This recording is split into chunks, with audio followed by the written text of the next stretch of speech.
Drama के starting में हमें वी नाम की लड़की दिखाई जाती है जो कि एक नॉर्मल डिलीवरी गर्ल होती है और उसकी ख्वाहिशें बहुत ज़्यादा होती है। यहाँ पे हमें वो डिलीवरी करते जाते हुए दिखाई दे देती है। तभी यहाँ पे एक दादाजी दिखाए जाते हैं जो कि एक बन की दुकान से बन मांग रहे होते हैं। उनके पास अभी पैसे नहीं होते हैं, जिस वजह से उन्हें बोलते हैं कि तो अगर तुम मुझे बन दे दोगे तो मेरा घर से लाके तुम्हें पेमेंट कर देगा। लेकिन वहाँ पे जो बन वाला अंकल रहते हैं वो साफ मना कर देते हैं और दादाजी को वहाँ से भगा देते हैं। लेकिन यहाँ पे जो दादाजी होते हैं वो वहाँ से उन्हें हट रहे होते हैं, तभी वी के ऊपर वो गिर जाते हैं। वी गाड़ी रोकती है और उनसे कहती है ये कैसा बिहेवियर है आपको ओल्ड मैन के साथ। लेकिन वहाँ बन वाले अंकल कहते हैं कि मुझसे बन मांग रहे हैं। वी उनसे कहती है कि एक बन ही मांग रहे हैं, आप इन्हें फ्री में दे सकते हैं। अगर आप नहीं दे पाए तो बताइए कितने रुपए के बन है, मैं उन्हें खरीद के दे रही हूँ। और यहाँ पे जो वी होती है वो उन्हें बन खरीद कर दे देती है। जहाँ पे दादाजी होते हैं वो काफ़ी ज़्यादा खुश हो जाते हैं और वी को थैंक्स बोलते हैं। इसके बाद उससे बोलते हैं तुम काफ़ी अच्छी लड़की हो, क्या तुम मेरे ग्रैंडसन की डॉटर इन लॉ बनना चाहोगी।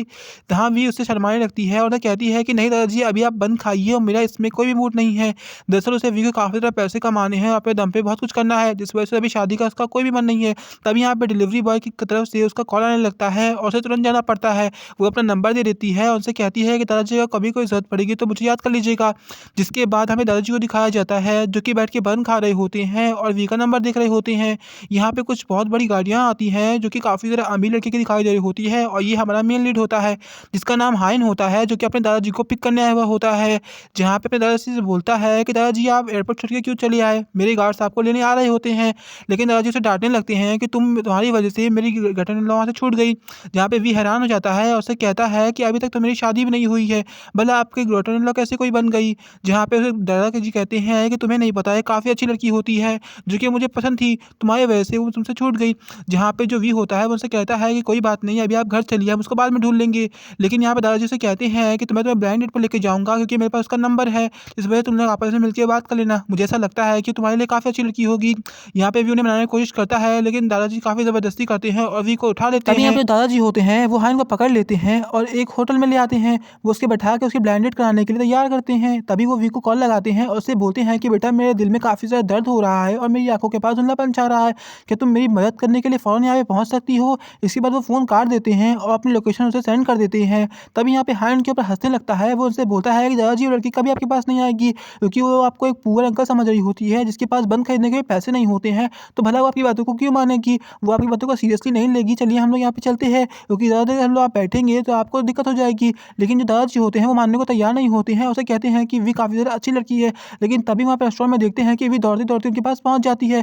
वो दादाजी को देखती है, तभी हायन देख के चौंक जाता है कि ये उनकी एक बात भी कहने पे वहाँ पहुँच जाती है। जहाँ पे वी जो होती है वो ग्रैंडफ़ादर से कहती है कि आप तो बिल्कुल ठीक लग रहे हैं। वो कहते हैं ये तुम्हारी बदौलत। तभी यहाँ पे वो उससे कहते हैं कि मेरा सन है जिसकी एज 27 इयर्स है और ये अपने बिज़नेस में काफ़ी स्टेबल है और इसकी अच्छी नौकरी भी है। साथ में हमारा बिज़नेस चलता है जिस वजह से हमारे पास काफ़ी पैसे हैं। तो तुम इससे बात करके आपस में डेट फिक्स कर सकते हो और आपस में शादी कर सकते हो। जहाँ पे हानि उसे कहता है कि ग्रैंडपा मैंने आपको कुछ बताया था ना? वी उसे कहती है कि ग्रैंडपा मैंने भी आपसे कहा था कि मुझे अभी शादी करने का बिल्कुल भी मूड नहीं है। तब यहाँ पे ग्रैंडपा उससे कहते हैं, हानि उसे कहता है कि हाँ मेरा भी यही ओपिनियन है। तभी अपने ग्रैंडपा को लेके जा रहा होता है कि ग्रैंडपा को तुरंत बैठा लेते हैं और वो वी से कहती है कि तुम्हें ऐसा लगता है कि हम लोग काफ़ी ज़्यादा गरीब या पुअर हैं, तो ऐसा बिल्कुल भी नहीं है। मेरे पास काफ़ी पैसे हैं जो कि मैं तुम्हें दे सकता हूँ। अगर तुम मेरे बेटे से शादी कर लोगी तो मैं तुम्हें $3 मिलियन दूँगा और अगर तुम उन्हें बेबी पैदा करके दोगी तो मैं तुम्हें 1 मिलियन एक्स्ट्रा भी दूँगा। इसके बाद जो हाइन होता है वो उसे कहता है ग्रैंडपा बस कीजिए, आप बहुत ज़्यादा आगे बढ़ गए हैं। इसके बाद उसे कहते हैं कि इन्हें भूलने की बीमारी है क्योंकि उनको ऐसा लगता है कि काफ़ी ज़्यादा अमीर है, मेरे पास ज़रा सा भी पैसे नहीं हैं और मेरा बिज़नेस भी कोई नहीं है। साथ में मैं एक छोटी-सी नौकरी करता हूँ, इस वजह से मैं काफ़ी ज़्यादा अनकम्फर्टेबल मतलब कि अनस्टेबल हूँ। इस वजह तुम ये समझ जाओ कि मेरे पास पैसे भी नहीं हैं, तो इससे मुझे शादी करके कुछ नहीं मिलेगा। तुम्हारी ज़िंदगी सिर्फ़ बर्बाद रहेगी, तो तुम अपने बारे में सोच सकती हो। अगर तुम्हें मेरी बात ग्रैंडपा की बातें बुरी लग रही हो, तो उसके लिए माफ़ी माँग सकता हूँ। अब यहाँ पे वी का कॉल आ जाता है, जिसे अटेंड करने के लिए वो चली जाती है। हाइन को ऐसा लगता है कि सही में ये लड़की सिर्फ़ पैसे के पीछे पागल है। तभी यहाँ पे ग्रैंडपा से कहते हैं कि तुम ऐसा क्यों कह रहे हो कि मुझे बीमारी है या मेरे पास पैसे नहीं हैं या मैं गरीब हूँ, तुम मेरे बारे में झूठ क्यों बोलते हो? तभी यहाँ पे वी होती है, उसकी आंट का कॉल आया हुआ होता है, जो कि उससे पैसे माँग रही होती है। ये 2 लाख रुपए होते हैं, जो कि उसने उसकी मॉम के इलाज पे खर्च किए होते हैं। लेकिन ये सिर्फ़ 20,000 होते हैं, जिस पे खर्च किया होता है, लेकिन वो चार्ज बढ़ा के उसे 2 लाख रुपए कह रहे होते हैं। वाइन उनसे बोलती है कि ऐसा तो बिल्कुल भी नहीं था, आपने सिर्फ़ 2 लाख रुपए माँगे हो, 20,000 रुपए माँगे होते हैं, जो कि मैंने आपसे कहे थे, मैंने कुछ महीने बाद दूँगा। लेकिन वाइन उससे ज़बरदस्ती कहती है कि अगर तुमने अभी पैसे मेरे नहीं पहुँचाए इंटरेस्ट के साथ, तो मैं तुम्हारे सारे सामान निकाल के बाहर फेंक दूँगी। साथ में तुम्हारे मॉम्स की जो प्रॉपर्टीज़ है और जो पेपर्स हैं, वो भी निकाल के फेंक दूँगी और तुम समझ लो तुम्हें जो करना है। वाइन उनसे कहती है कि मुझे टाइम दीजिए और यहाँ पे जो ग्रैंडफ़ादर होते हैं, वो उससे मना रहे होते हैं, लेकिन हानि उससे कहता है कि ग्रैंडफ़ादर आप जान जाइए, लड़की अच्छी नहीं है, ये सिर्फ़ पैसों के पीछे भागने वाले लोग हैं हैं। तभी ग्रैंडफ़ादर उससे कहते हैं कि तुम ऐसा मत समझो कि तुम्हारी एक्स बेकार थी तो दुनिया में सारी लड़कियाँ बेकार हैं। मुझे पता है वी काफ़ी ज़्यादा अच्छी लड़की है जो कि काफ़ी लोगों के साथ अच्छा बिहेव करती है। मुझे ऐसे ही बहू चाहिए। अगर तुम मेरा दिल रखना चाहते हो तो मुझसे शादी कर लो।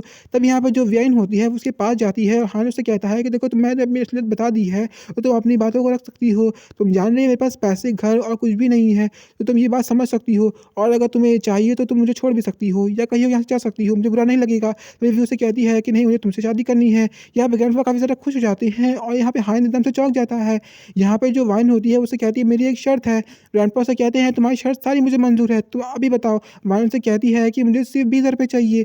तब यहाँ पे जो हान होता है उसे ऐसा लगता है कि सही में वी पैसे के पीछे पागल लड़की है। जहाँ पे जो ग्रैंडपा उसे कहते हैं कि सिर्फ़ इतने से पैसे, ये तो मेरे बाएँ हाथ का खेल है जो कि मैं तुम्हें अभी दे दे रहा हूँ। चलो तुम अभी तुम लोग की मैं तुम्हें शादी करवा दूँ जिससे तुम लोग का पेमेंट तुम्हारे पास कर दूँगा। यहाँ पे जो ग्रैंडपा होते हैं वो उसे पैसा देने के लिए तुरंत तैयार हो चुके होते हैं। लेकिन जो हान होता है वो उसे रोकता है। लेकिन वी उसे कहती है कि ग्रैंडपा आप टेंशन ना लीजिए, मैं आपके पैसे सारे इंटरेस्ट के साथ जमा कर दूँगी। लेकिन यहाँ पे ग्रैंडपा उसे कहते हैं कि तुम ऐसा क्यों सोच रही हो? तुम हमारे फैमिली की मेंबर हो जिस वजह से तुम्हारा पैसा मेरा पैसा है और मेरी दिक्कत तुम्हारी दिक्कत है। तुम्हें जो भी दिक्कत है वो मैं ठीक करूँगा और मैं तुम्हारा ग्रैंडफ़ादर भी तो हूँ। यहाँ पे जो हान होता है उसे ग्रैंडफ़ादर पकड़ लेते हैं और ज़बरदस्ती अपने साथ कोर्ट मैरिज करने लेके जाते हैं। हान उसे रोकने की कोशिश करता है लेकिन अपना ग्रैंडफ़ा आगे नहीं चला पाता है और इन लोगों की कोर्ट मैरिज शादी हो जाती है। जिसके बाद जब इनकी शादी हो जाती है तो ग्रैंडफ़ा उसे कहते हैं कि तुम लोग बेस्ट कपल हो और साथ में काफ़ी अच्छा एंजॉय करना। तुम लोग की ज़िंदगी नई शुरुआत हो रही है। तभी यहाँ पे जो हान वी होता है, मतलब वी होती है वो उसके साथ खड़ी होती है लेकिन ग्रैंडफ़ादर से कहते हैं तुम इसे चिपकाओ क्योंकि ये तुम्हारी अब वाइफ़ है तो तुम इसे ज़रा-सा भी बुरा फ़ील मत कराना। ये तो तुम्हारी खैर नहीं है। हान डर जाता है और उसे चिपका लेता है। यहाँ पे ये लोग काफ़ी अच्छा स्माइल दे रहे होते हैं और एक हैप्पी कपल दिखा रहे होते हैं। इसके बाद ग्रैंडपा वी से कहते हैं कि तुम ये सर्टिफ़िकेट अपनी मॉम को दिखा देना कि तुम लोग की कोर्ट मैरिज हो चुकी है और मुझे कुछ काम याद आ रहा है तो मैं जा रहा हूँ। इधर भी हमें हान को दिखाया जाता है जो कि वी को तुरंत दूर कर देता है और उससे बोलता है देखो मैंने शादी अपने ग्रैंडपा की वजह से की है जिसे मैं काफ़ी ज़्यादा पसंद करता हूँ और मैं उनकी बातों को नहीं ज़्यादा टाल पाता हूँ। जिस वजह से तुम ये जान जाओ कि तुम्हें शादी से ज़्यादा कुछ नहीं मिलने वाला है और अब तुम मेरी वाइफ़ बन चुकी हो तो तुम प्लीज़ अपना कॉन्टैक्ट नंबर मुझे दे दो क्योंकि तुम मेरी वाइफ़ हो तो तुम्हें हमेशा टच में रहूँगा। इधर भी जो वहाँ से जा रहा होता है कि तभी वी उसे रोकती है। हान उसे तुरंत बोल देता है कि देखो तुम मुझसे और पैसे मत माँगना क्योंकि मेरे पास बिल्कुल भी पैसे नहीं हैं। मैं काफ़ी ज़्यादा अनस्टेबल हूँ और मेरे पास इतनी ताकत नहीं है कि तुम्हें और पैसे दे पाऊँ। तभी वी उसे कहती है कि नहीं ऐसी कोई बात नहीं है, तुम मुझे ऐसा गलत मत समझो। वो उसे एक कॉन्ट्रैक्ट पेपर देती है जिसमें लिखा होता है कि वो अपने सारे पैसे उसको चुका देगी। हान उसे कहता है कि तो तुम सच में इस पैसे को चुकाने वाली हो?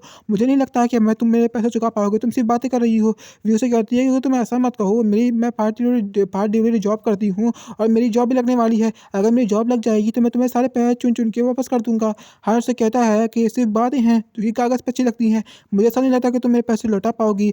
वी उसे कहती है कि तुम ऐसा बिल्कुल भी मत रखो। अगर मैं तुम्हारे पैसे नहीं लौटाए हैं तो मैं तुम्हारी सर्वेंट बन जाऊँगी या जो भी कहोगे तो मैं वो कर दूँगी, लेकिन तुम्हारे सारे पैसे लौटा के रहूँगी। हान उससे कहता है ठीक है कोई बात नहीं। यहाँ पे हान को ऐसा लगता है कि शायद उसने गलत समझ लिया है कि वे कोई गलत लड़की है। तभी यहाँ पे हमें उसका असिस्टेंट दिखाया जाता है जो कि उसे पिक करने के लिए काफ़ी बड़ी गाड़ी लेके आ रहा होता है। लेकिन वी तभी यहाँ पे उससे दूर हटने को कह देता है और उसे इशारा करता है कि वो हट जाए। वो वी को पकड़ लेता है और उसका ध्यान भटका रहा होता है। तभी यहाँ पे जो उसका असिस्टेंट होता है वो समझ जाता है कि बॉस के सामने नहीं आना है और यहाँ पे जो वी होती है वो सोचने लगती है चाहे जैसा भी है लड़का काफ़ी ज़्यादा हैंडसम है। यहाँ पे जो हान होता है वो उसे कहता है कभी भी मेरी ज़रूरत पड़ेगी तो ज़रूर बुलाना और यहाँ पे जाने को कह देता है। इसके बाद उसका जब असिस्टेंट आता है वी अपनी गाड़ी में हान अपनी गाड़ी में बैठता है और उसे अपना पास देता है जो कि कोर्ट मैच का पास होता है जिसे देखने के बाद उसका बॉडीगार्ड शॉक में पड़ जाता है और अगर सर आपने शादी भी कर ली वो बिना किसी को बताए। यहाँ पे उसे कहता है कि ये मेरे दादाजी ने किया है और एक बात मैं बता दे रहा हूँ, इस लड़की के सामने तुम मेरी आइडेंटिटी कभी रिवील मत करना क्योंकि मैं नहीं चाहता कि वो मुझे जाने कि मैं काफ़ी अमीर लड़का हूँ। मैंने उसे काफ़ी सिंपल का है बात करके बात की हुई है, इस वजह से तुम इस बात का खास ध्यान रखना।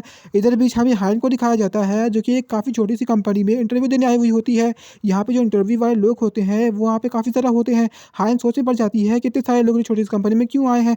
तभी उसे पता चलता है कि एक लड़की बताती है कि ये शिफू कंपनी ने इस कंपनी को एक्वायर कर लिया है, जिस वजह से यहाँ पे जॉब की डिमांड काफ़ी ज़्यादा बढ़ने वाली है और यहाँ पे नौकरियाँ और भी होने वाली हैं। जिस वजह से तुम इस बात का ध्यान रखो कि ये कंपनी काफ़ी ज़्यादा अमीर है, इस वजह से हम लोग की सैलरी भी काफ़ी अच्छी होगी, जिस वजह से लोग को आने में यहाँ पे इंटरेस्ट है। यहाँ पे जो उसकी लड़की दूसरी दोस्त होती है वो कहती है कोई बात नहीं, लेकिन यहाँ पे जो उसके सीईओ है वो काफ़ी ज़्यादा हैंडसम है, उनकी अभी तक शादी भी नहीं है, जो भी उसकी वाइफ बनेगी वो काफ़ी ज़्यादा लकी होगी।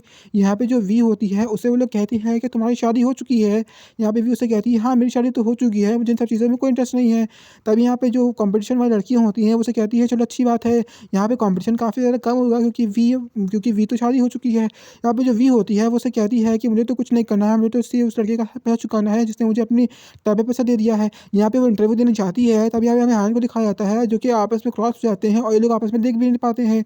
और ये वही कंपनी होती है जिसे हानि जल्दी एक्वायर किया होता है। तभी यहाँ पे वी खड़ी होती है और अचार से ज़्यादा ध्यान नहीं देती है क्योंकि वो काफ़ी ज़्यादा पुअर दिखाई दे रही होती है। तभी यहाँ पे शीना जाती है जिसे देखने के बाद अचार से बोलती है, अरे आप मिस शीना है ना, जिनकी बात मैंने आज की थी। आपके डैड ने मुझे बताया था कि आप आने वाली हैं, प्लीज़ यहाँ पे बैठ जाइए। तभी यहाँ पे वी भी उसकी बात सुनते हुए बैठ जाती है और शीना वी को देखते हुए कहती है, अरे तुम यहाँ पे क्या कर रही हो। तभी यहाँ पे जो इंटरव्यू वाली एचआर होती है वो उससे बोलती है, आप लोग एक दूसरे को पहचानते हैं।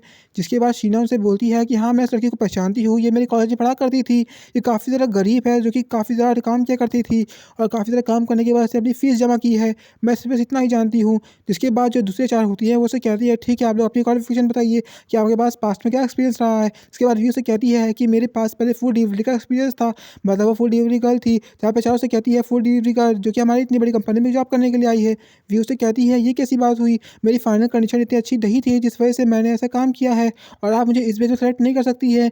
आप मेरे काम को देखिए जो कि आपको अच्छा लगे, तब उस बेस पे मुझे जॉब दीजिए। जहाँ पे जो एचआर होती हैं वो यहाँ पे उन लोग के डिज़ाइन देखने लगती हैं और उसे कहते हैं, प्लीज़ अपने डिज़ाइन दिखाइए। जिसके बाद ये लोग अपने डिज़ाइन दिखाने लगते हैं। तब यहाँ पे जो वी अपनी डिज़ाइन रखती है और शीना भी डिज़ाइन रखती है। इसके बाद जो शीना होती है वो मैंने सोचने लगती है कि डिज़ाइन का तो कोई कॉम्पिटिशन ही नहीं होगा क्योंकि मैंने काफ़ी पैसे में खरीद के रखे हुए हैं। लेकिन जैसे ही ये लोग डिज़ाइन दिखाते हैं, ये शॉक में पड़ जाते हैं। दरअसल दोनों डिज़ाइन सेम होती है, जिसे देखने के बाद भी सोच में पड़ जाती है कि ये कैसे हो गया। यहाँ पे शीना होती है, उसे कहती है कि तुमने मेरे डिज़ाइन को कॉपी किया है। तभी ली उसे कहती है, लवी उसे कहती है कि ऐसा बिल्कुल भी नहीं है, लगता है तुमने मेरे डिज़ाइन को खरीदा है। दरअसल तुम्हें पता होगा कि इस डिज़ाइन के लिए मैं प्राइज़ भी जीता होता है। अभी यहाँ पे शीना सोच में पड़ जाती है, उसे कहती है कि लगता है ये मेरी सच को पहचान लेगी और यहाँ पे जिससे उसने खरीदा होता है ये वही इंसान होता है जिसने कॉम्पिटिशन में फर्स्ट आई होती है। लेकिन अब वो क्या करे, लेकिन यहाँ पे अपनी बातों पर टिकी रहती है। उसे कहती है कि ऐसा बिल्कुल भी नहीं है, यहाँ पे वी ने उसकी कॉपी की है। तभी उसे कहती है, ठीक है, अगर मैंने कॉपी की है तो मैं इसका कॉन्सेप्ट बताओ। वो जब उससे कॉन्सेप्ट पूछती है तो शीना को कुछ भी आइडिया नहीं होता है। शीना उसे कहती है, डिज़ाइन मैंने काफ़ी पहले बनाया था, मुझे इसका कॉन्सेप्ट नहीं याद है। तभी यहाँ पे वी उसे कहती है कि तुम्हें कॉन्सेप्ट याद नहीं है या तुमने कॉन्सेप्ट को खरीद लिया है। शीना एक बात जान जाओ, पहले से सिर्फ चीज़ें खरीदी जा सकती हैं, नॉलेज नहीं, और मेरे पास एक्सपीरियंस नॉलेज दोनों है, तो इस वजह से तुम इस बेस में तुम मुझसे नहीं जीत सकती हो। तब यहाँ पे जो एचआर होती हैं वो इन दोनों की बातों को सुन रही होती हैं और सोचने लगती हैं कि यहाँ पे जो शीना है उसके डैड की काफ़ी बड़ी कंपनी है और उनका शेयर यहाँ पे भी इन्वेस्ट है। तो अगर वो यहाँ पे शीना को जॉब में लेती हैं तो उसका काफ़ी ज़्यादा फ़ायदा होगा क्योंकि उनके संबंध उनके कंपनी से काफ़ी अच्छे बन जाएंगे। और यहाँ पे जो ली वी है उसका उससे कोई मतलब नहीं है क्योंकि वो तो वैसे ही पुअर गर्ल है, जिस वजह से उसकी बात को रिजेक्ट करते हुए मना कर देती है और यहाँ पे शीना के चीज़ों को अप्रूवल कर लेती है और उसके डिज़ाइन को भी सही मानती है। लेकिन तभी यहाँ पे हमें हान को दिखाया जाता है जो कि यहाँ पे उसका बॉस, उसका सीईओ असिस्टेंट आया हुआ होता है और कहता है कि सर यहाँ पे 2 इंटरव्यू आए हुए होते हैं जिनकी डिज़ाइन सेम होती है। तभी यहाँ पे हान उससे बोलता है, तो रियल डिज़ाइन किसकी थी? जहाँ पे असिस्टेंट उसे बताता है कि सर ये डिज़ाइन रियल होती है, जो कि मिस शीना नाम की लड़की की होती है। हाँ, हान उसे देख के तुरंत समझ जाता है कि ये खरीदी गई है नकली डिज़ाइन है, जिसे फ़ोटोकॉपी कराया गया होता है। हान उसे कहता है, ये एम्प्लॉय कैसे काम कर रहे हैं? इन्हें ज़रा से भी अंदाज़ा नहीं है कि नकली असली में क्या फ़र्क होता है। जिसके बाद वो कहता है, ये बात मुझे खुद सॉल्व करनी पड़ेगी। और यहाँ पे जो फ़ी होती है वो एम्प्लॉय पे काफ़ी गुस्सा करने लगती है। उसे कहती है, ऐसी कंपनी में मुझे काम ही नहीं करना है।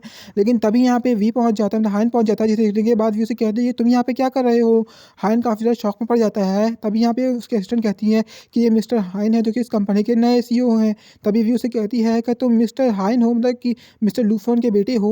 जहाँ पे जो हाइन होता है वो मना कर देता है, कहता है नहीं, मैं उनका सिर्फ असिस्टेंट हूँ। दरअसल ये मेरे बॉस हैं और मैं जल्दी जल्दी में आगे चलता हूँ, जिस वजह से मैं इनके आगे आ गया। अब बॉस आप बताइए। यहाँ पे जो उसके बॉस होते हैं वो कहते हैं, तो क्या सही बात है, मैं इनका तुम्हारा बॉस हूँ। तो यहाँ पे जो उसका असिस्टेंट होता है वो उसका बॉस बन जाता है और यहाँ पे जो हाइन होता है वो उसका असिस्टेंट बन जाता है और वो दोनों अपनी चीज़ों को शिफ्ट कर लेते हैं। और यहाँ पे उसके बॉस पे चिल्लाने लगते हैं कि तुम देखो मेरे आगे क्यों चलती हो, देखो लोगों को मिसअंडरस्टैंडिंग फील हो जाती है। यहाँ पे जो हाइन होता है उसे कहता है, सॉरी बॉस, आगे से मैं ख्याल रखूंगा। तभी यहाँ पे जो एचआर होता है वो उसे कहती है, मतलब आप हमारे नए बॉस हैं, आपका स्वागत है हमारी कंपनी में, लेकिन आपके आने की क्या वजह है? यहाँ पे जो उसका असिस्टेंट होता है उसे कहता है कि तुम लोग रियल और फेक डिज़ाइन में फ़र्क भी नहीं पहचान पाते हो क्या? जिसके बाद जो उसकी एचआर होती है उसे कहती है, सर हमें पता था कि ये लड़की की डिज़ाइन फेक है, जिस वजह से हम इसे बाहर फेंक रहे हैं। वो वी को बाहर निकाल के घसीट रही होती है कि तभी हाइन उसे रोकता है, उसे कहता है कि इसकी डिज़ाइन रियल है। तभी यहाँ पे जो एचआर होती है उसे कहती है कि तुम एक असिस्टेंट हो, तुम्हें सब क्या पता कि क्या रियल क्या फेक है, तुम चुप रहो। तब यहाँ पे हाइन को याद आता है कि हाँ, वो तो असिस्टेंट का रोल निभा रहा है, उसे चुप रहना चाहिए। लेकिन फिर वो बोलता है कि नहीं, बॉस ने मुझे बताया था।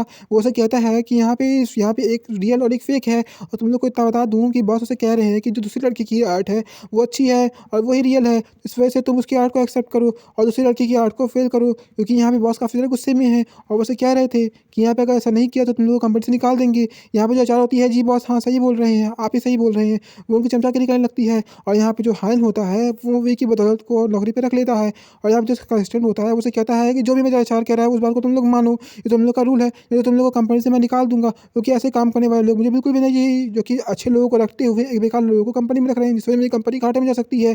तभी यहाँ पे जो दूसरी लड़की शीना होती है वहाँ पे भाग जाती है और यहाँ पे वी की जॉब लग जाती है। तभी यहाँ पे जो उसका नया सीईओ बना होता है, जो उसका असिस्टेंट होता है, उसे कहता है कि आपको स्वागत है हमारी कंपनी में, हमें आपके साथ काम करने में काफ़ी अच्छा लगेगा। यहाँ पे जो हाइन होता है वो भी खुश हो जाता है और कहता है कि मैं इस लड़की को कम में समझता था, ये तो काफ़ी ज़्यादा टैलेंटेड लड़की है जिसकी जॉब अप्रिशिएट करती है। तभी यहाँ पे हाइन बाहर जा रहा होता है, व्यू उसका पीछा करते हुए कहती है कि तुम्हारा काफ़ी ज़्यादा शुक्रिया, तुम एक बात बताओ कि तुम एक नॉर्मल इंसान थे, तुम इतने बड़े एम्प्लॉय के असिस्टेंट कैसे बन गए। यहाँ पे हाइन उससे कहता है कि यहाँ पे वो एक ड्राइवर है उनका, लेकिन वो कभी कभी भी एक्स्ट्रा काम भी करने दे देते हैं। उसके बॉस काफ़ी ज़्यादा अच्छे हैं जो कि उसे काम करने के लिए प्रोत्साहित करते हैं, इस वजह से कहते हैं कि वो भी इस असिस्टेंट के काम को संभाल ले करे, जो कि कभी कभी वो करता है। मतलब कि व्यू से कहती है कि तुम एक परमानेंट ड्राइवर हो। जहाँ पे हाइन उससे कहता है कि हाँ ये बात तो सही है, मैं परमानेंट ड्राइवर हूँ, लेकिन इसमें कोई बुराई नहीं है, मैं जो भी कमा रहा हूँ मैं ऐसे कमा रहा हूँ। लेकिन हाइन उन्हें सोचने लगता है कि ये झूठ कब तक रहेगा, एक दिन तो सामने आ ही जाएगा। लेकिन व्यू से कहती है कोई बात नहीं। इसके बाद व्यू से कहती है कि तुम मेरे घर पे आके रह सकती हो, और ये उसे थैंक्स भी बोलती है। लेकिन हाइन उसे मना कर देता है और वो कहता है कि थैंक्स की क्या ज़रूरत है, तुम्हारी तो वैसे ही जॉब इतनी अच्छी, डिज़ाइन इतनी अच्छी होती है, और यहाँ पे बॉस उसी को देते हैं जो कि काफ़ी अच्छा काम करता है। व्यू से कहती है तो तुम मेरे साथ रहने का क्या ख्याल रखे हुए हो। तब यहाँ पे जो हाइन होता है वो थोड़ा सा शर्माने लगता है और उसे कहता है कि हम लोग की शादी तो हो चुकी है, लेकिन तुम्हें पता है कि हम लोग की शादी कॉन्ट्रैक्ट मैरिज पे हुई है और मैं तुम्हें इतना जानता भी नहीं हूँ, जिस वजह से शायद से हम लोग के साथ में अभी नहीं रहना चाहिए। और वो यहाँ से चले जाता है सिवाय उसकी बातों को इग्नोर करते हुए। लेकिन व्यू से कहती है कि मैं तो उसे ये समझाने की कोशिश कर रही होती है कि अगर वो मेरे साथ रहेगा तो उसके थोड़े पैसे बचेंगे। वैसे ही वो एक अपार्टमेंट में रह रहा है, उसके रेंट भरते भरते उसका क्या हाल होगा, अगर वो साथ में रहते तो रेंट कम हो जाता। तब यहाँ पे वी बैठी हुई होती है और यहाँ पे उसकी डोर बेल बजती है। वो उसी के बारे में सोच रही होती है कि हाइन दरवाजे पे खड़ा हुआ रहता है। हाइन उसे कहता है कि मुझे अंदर ले लो।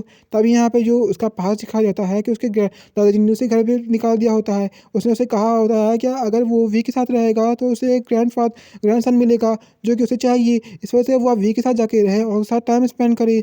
जहाँ पे जो हाइन उसे कहता है अपने दादाजी के बात को टाल नहीं पाता है और यहाँ पे वी के साथ रहने के लिए आ जाता है। तभी यहाँ पे जो वी होता है वो अपनी बातों को छुपाते हुए कहता है कि मेरे लैंडलॉर्ड ने, मतलब मेरे जो लैंडलॉर्ड होते हैं, उन्होंने मुझे घर से निकाल दिया है क्योंकि मैं रेंट को सही से पे नहीं कर पा रहा होता हूँ। वी उसे कहती है कि मैंने पहले ही कहा था कि तुम मेरे साथ आके रह लो, चलो कोई बात नहीं, अभी भी आए तो कुछ बुरा नहीं है। तब यहाँ पे वी वहाँ पे बैठा हुआ होता है कि यहाँ पे लाइट चली जाती है। हाइन डर जाता है और वी को चिपक जाता है। तभी वी उसे कहती है कि तुम तो काफ़ी ज़्यादा डरपोक निकले हो और मुझे ऐसा लगता भी नहीं है कि तुम कोई रेंट के घर पे रहा करते होगे। वी उसे कहता है कि ऐसा बिल्कुल भी नहीं है। वैसे भी उसका घर दिख रहा होता है जो कि काफ़ी ज़्यादा छोटा दिखाई दे रहा होता है और इससे इतना इतना अजीब घर दिखाई दे रहा होता है कि वो लग रहा था कि अभी ढस जाएगा। उसके बाद वी उसे कहता है कि कोई बात नहीं। हाइन से कहती है चलो कुछ खाने के लिए बनाया जाए। वी उसे कहती है चलो कुछ खाने को बनाते हैं। हाइन से कहता है कि नहीं मुझे भूख नहीं है, लेकिन तभी उसका पेट में गुड़गुड़ाहट होने लगती है। वी उसे कहती है तुम चिंता मत करो, मैं तुम्हारे लिए खाना बना देती हूँ। वो उसके लिए नूडल्स बनाती है जो कि काफ़ी ज़्यादा टेस्टी बनते हैं। हाइन से कहता है कि मैंने अच्छा टेस्टी नूडल्स कभी नहीं खाया था, तुम्हारा काफ़ी ज़्यादा शुक्रिया। अब इसके साथ ये स्टोरी काफ़ी ज़्यादा इंटरेस्टिंग और मज़ेदार हो चुकी है। आप लोग को पूरी स्टोरी देखने कमेंट सेक्शन में पार्ट 2 लिखना पड़ेगा। अगर आप लोग पार्ट 2 लिखेंगे तो मैं इसका पार्ट 2 जरूर बता दूँगा। वैसे यहाँ तक ये स्टोरी कैसी लगी बताना ना भूलिएगा। और वैसे इन वीडियो को बनाने में मुझे काफ़ी ज़्यादा मेहनत लगती है और इतनी वॉइस देने के बाद मेरा गला ही बैठ जाता है। तो इस वजह से वीडियो को लाइक करके चैनल को सब्सक्राइब कर दीजिएगा, जिससे मैं इस वीडियो के पार्ट बना सकूँ। और मेरी वीडियो थोड़ी सी डाउन जा रही है, जिस वजह से वीडियो को सपोर्ट दिखा के शेयर कीजिएगा। आप लोग वीडियो को शेयर नहीं करते हैं, ना कमेंट में कुछ भी लिखते हैं। तो अगर वीडियो अच्छी होती हो तो इसका सपोर्ट ज़रूर कीजिएगा।